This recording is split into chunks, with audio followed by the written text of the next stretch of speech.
kayang statement ng Malacanang tungkol sa naganap na pagpatay kahapon sa mayor ng Calbayog City?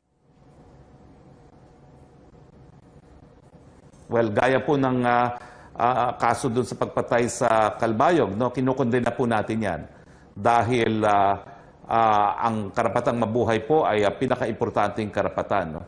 At nanunumbalik po kami at naaalarma na dahil isang mayor pong pinatay, baka ito'y simula na naman no? ng patayan dahil sa politika sa panahon na papalapit na ang eleksyon.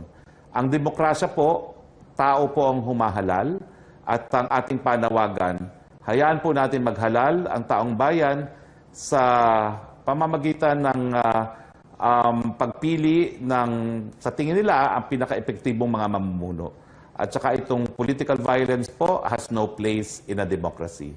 Kinukondena po natin yan.